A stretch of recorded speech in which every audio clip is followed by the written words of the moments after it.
Huh? Why are you blocking the way? Move it! We need to get to the lungs! Can't you see I'm swollen? Try the path below.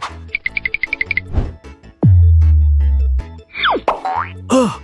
How are we supposed to chew and breathe at the same time? It's easy. We chew, pause, take a breath, then keep going. We can't keep doing this forever. His parents need to know his nose is blocked. Then what should we do? Got any ideas? Yeah, let's make him snore loud enough. If they can't sleep, they'll know something's wrong. Doc, he keeps snoring and won't let us sleep. What's going on? His adenoids are enlarged and blocking his nasal airway, so he's relying more on his mouth to breathe. During sleep, the narrowed airway can make the soft tissues in his throat vibrate, causing snoring. This can also disturb his sleep and make it harder for him to get a good night's rest. If the blockage is severe or keeps causing problems, removing the enlarged adenoids can help open the airway and make it easier for him to breathe through his nose.